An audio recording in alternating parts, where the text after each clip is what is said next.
Hi there. Now we're going to do lesson 194. I place the future in the hands of God. Today's idea takes another step toward quick salvation, and a giant stride it is indeed.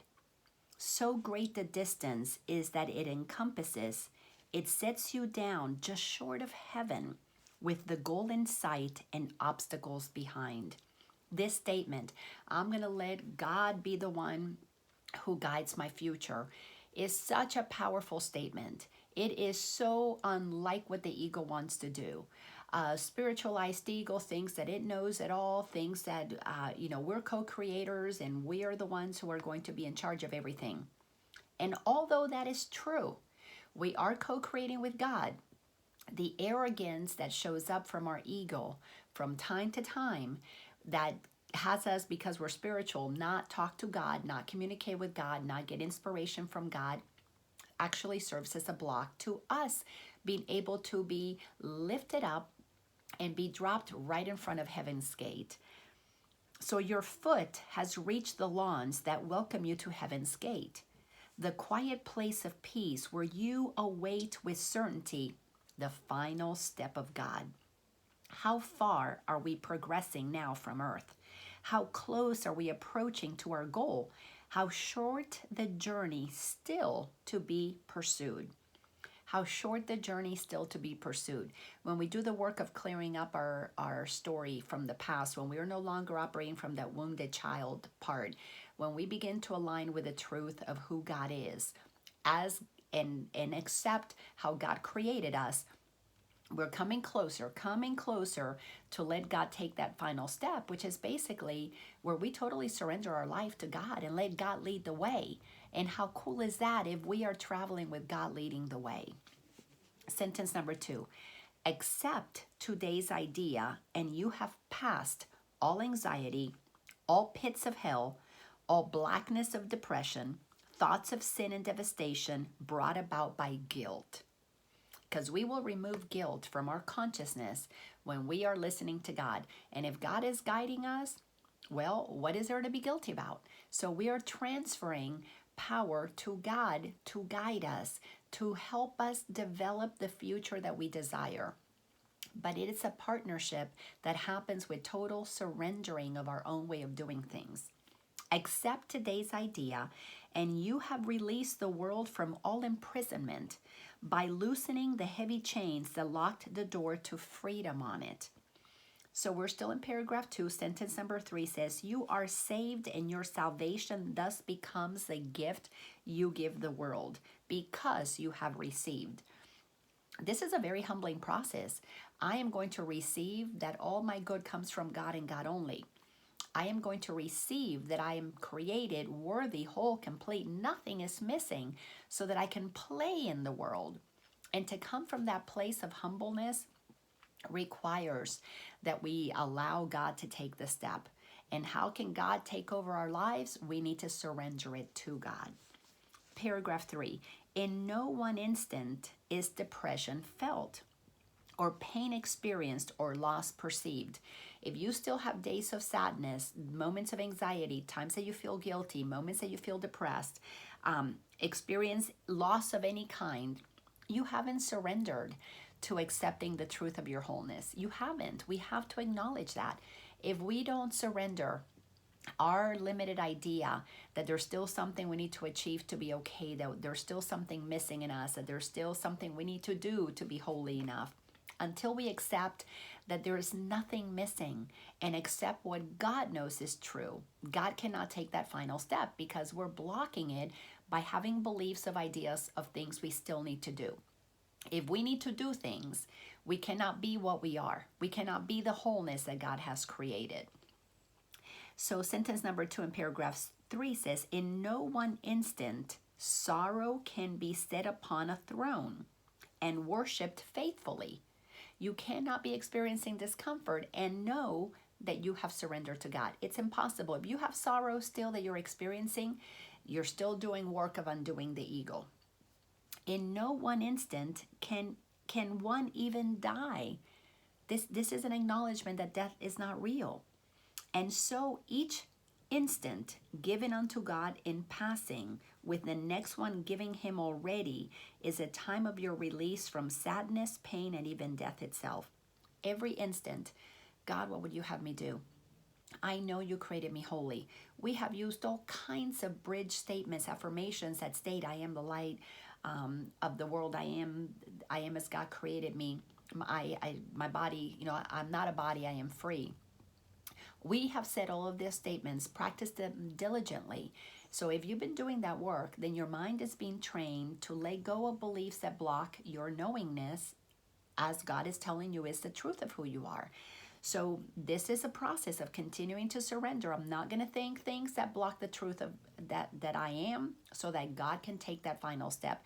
God cannot take that final step while we have blocks in the way. Paragraph 4, God holds your future as he holds your past and present. They are one to him, and so they should be one to you. So that future that you're waiting for the big deal to come in, or somebody to propose to you because you got a wedding coming up, and then you'll be happy when you get married, or you'll be happy in 5 years when you retire. All of those things projected to the future, and what your parents did to you, how bad your past was, all of that needs to come into this now moment, where now you relinquish thinking unlike God, and you accept in this now moment thinking like God. And in the experience of time, your future then becomes what gets placed in the hands of God. So your path will be made fun and easy, but you've got to today decide to stop fearing the future, to stop fearing the past, and come into the present moment where creation happens now. Okay, sentence number 3 in paragraph 4. Yet in this world, the temporal progression still seems real. So time appears to be progressing. And so you are not asked to understand the lack of sequence really found in time. You are but asked to let the future go and place it in God's hands. Stop worrying about the future. Stop thinking your good's going to come to you later. Your safety is going to come to you down the road. Start trusting that it is there today, because when you stop believing that it is outside of you, God can have you feel it now. God will take the step of activating the feeling in you, but you have to remove the blocks to it by saying it's somewhere in the future. And you will see by your experience that you have laid the past and the present in his hands as well, because the past will punish you no more. You won't have fears. You won't have anxiety. These things will begin to leave your mind. But here's the thing that I want you to understand, and you will see by your experience. So whatever you're experiencing, is there an irritation? You're thinking against God. Is there an anxiety? You're thinking against God. Is there a fear? You're blocking God. It's always us who block God. But God wants to take that final step and let us feel our goodness. But if we are believing we don't have it, we cannot experience it. We're blocking it. So let me read this again. Sentence number 6 in paragraph 4. And you will see by your experience that you have laid the past and the present in his hands as well, because the past will punish you no more, and future dread will now be meaningless. Oh my God, I can't pay the rent. That goes away. That goes away because there's a trust that says it will get taken care of. Maybe not the way I thought, but it will be taken care of by God, because God is the one who takes that final step. This is total development and trust, total complete surrender. Paragraph 5, release the future. For the past is gone, and what is present, freed from its bequest of grief and misery, of pain and loss, becomes the instant in which time escapes the bondage of illusions, where it runs its pitiless, inevitable course. How beautiful is that? When we release the future, when the past is gone, we live in the present moment, and there can be nothing in it that can interfere with our joy and our peace. Then is each instant, which was slave to time, transformed into a holy instant, when the light that was kept hidden in God's Son is free to bless the world. So when we block God with our thoughts of lack, our thoughts of fears and anxiety, the light that we are cannot shine. The love that we are cannot come to bless the world. All of our creativity cannot flow. A little might trickle out, but it cannot flow unimpeded. So our work is to free the light that is inside of us, hidden in us, blocked by our thoughts.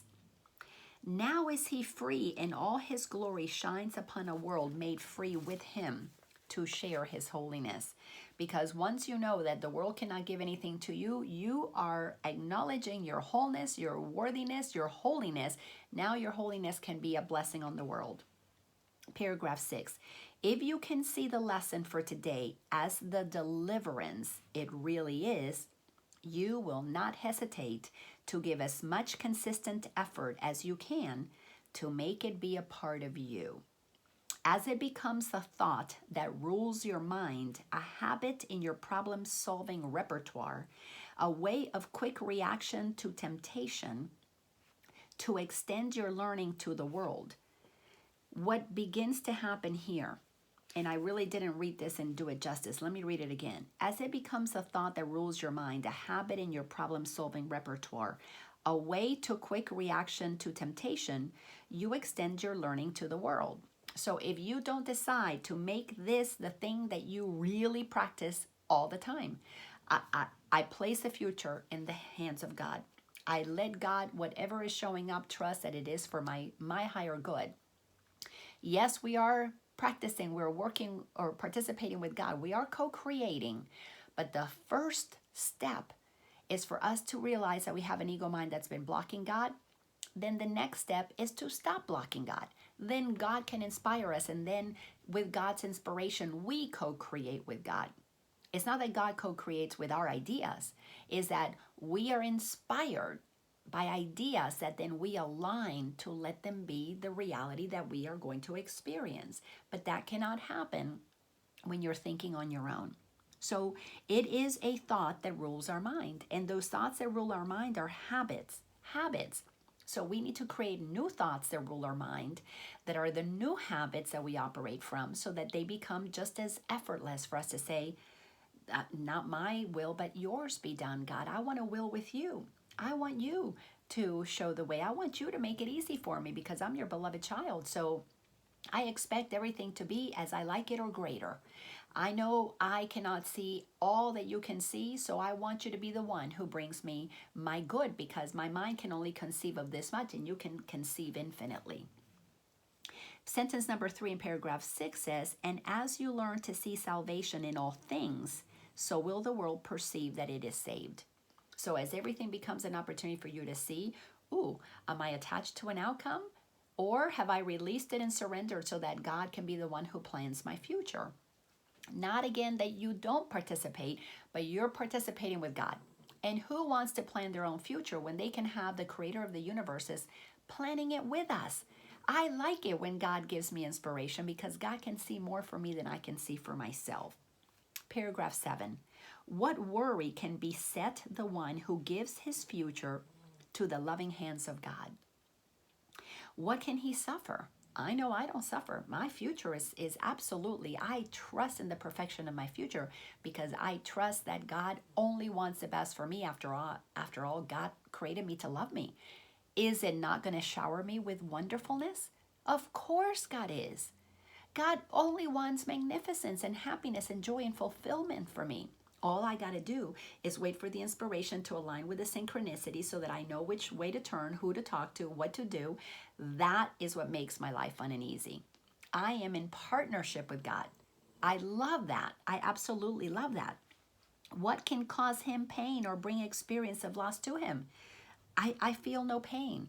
I feel no loss. What can he fear? And what can he regard except with love? I see everything as just a wonderful, loving opportunity for me to experience life. And when my mind throws up a block, I quickly forgive myself because I will not allow a thought in my head that I can dismiss to cause me to suffer, because there's nobody doing it to me. So I prefer to perceive everything from a place of innocence. I don't want to have things that block my ability to say, God, what will you have me do? Guide me now. Where's the best place for me to move into this moment? And allow life to be part of the joyful process that I'm in. Sentence number 6 in paragraph 7.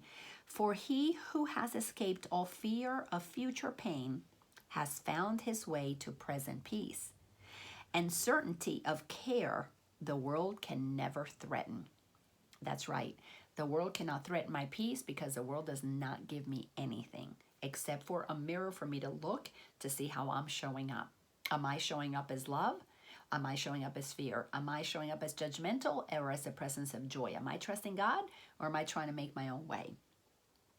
Sentence number 7 says, he is sure that his perception may be faulty, but will never lack correction. I absolutely know that there are times that my perception is mistaken. There are errors, but I welcome correction from God, from the Holy Spirit, from whatever you want to call it. I welcome correction because I can't see the big picture. I can only see what's in front of me.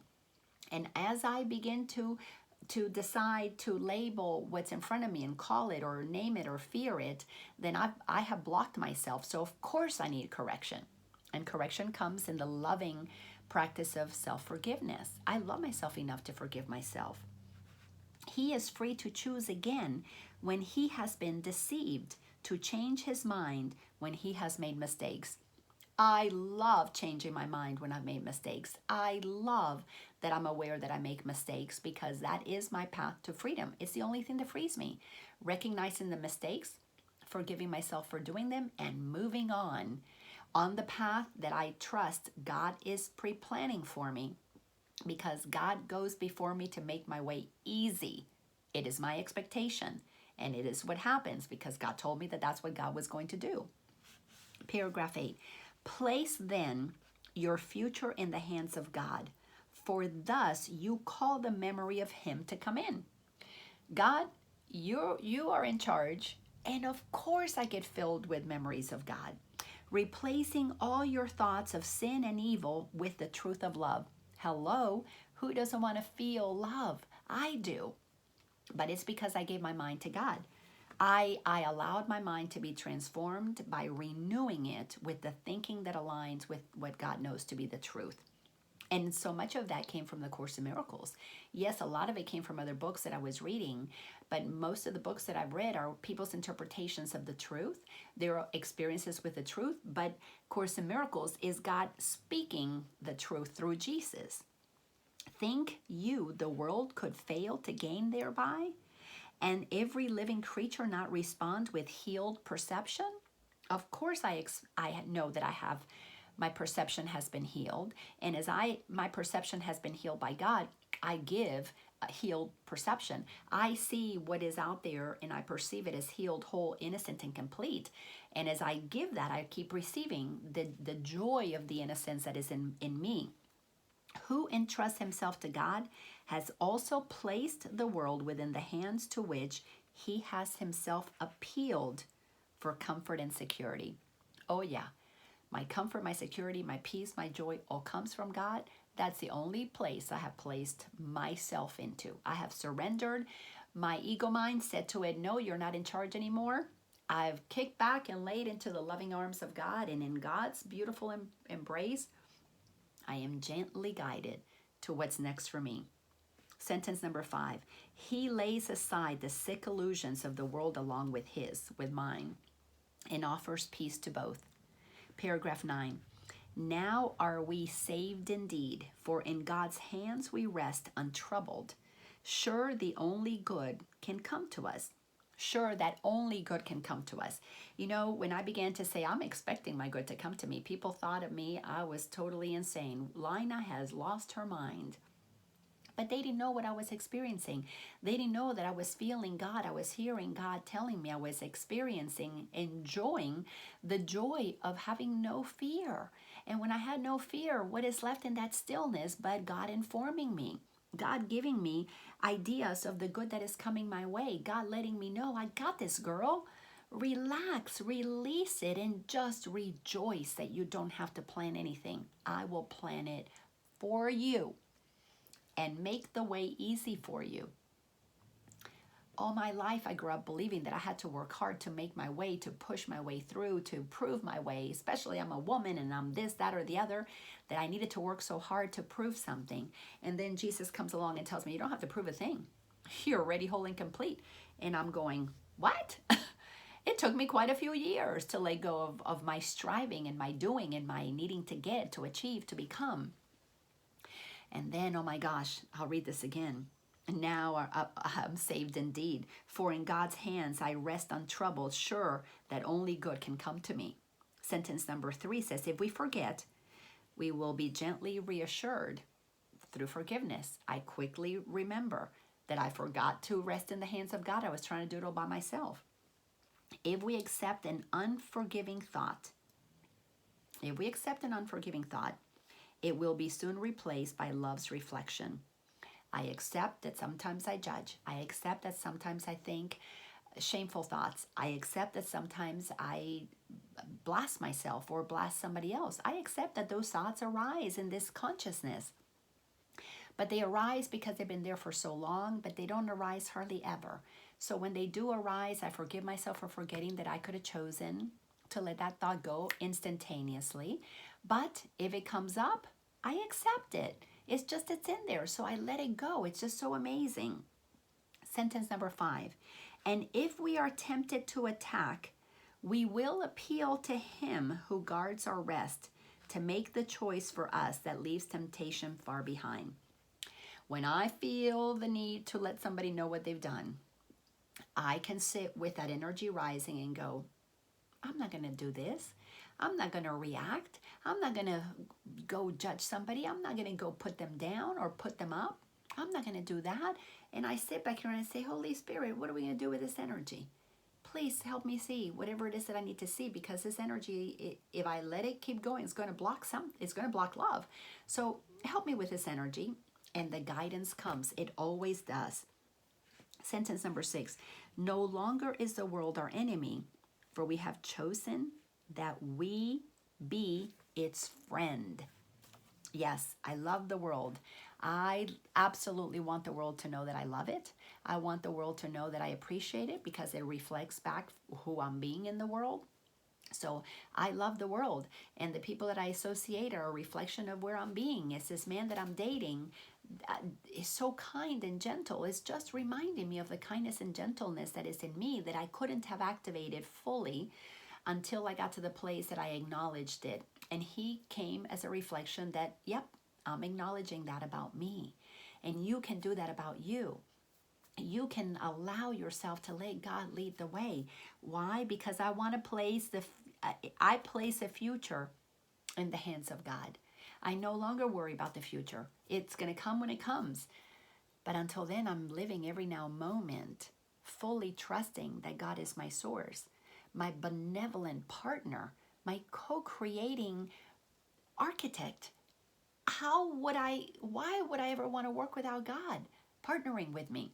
The seer of all things, the knower of everything, the energy that makes everything manifest.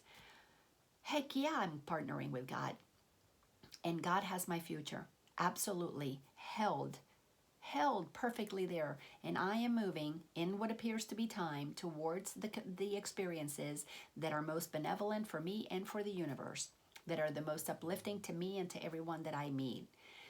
My goodness, this is a beautiful ride. Thank you so much for being with me through these lessons. This is just incredibly lovely and powerful to share the message of A Course in Miracles with you. I'll see you in the next lesson. Bye-bye.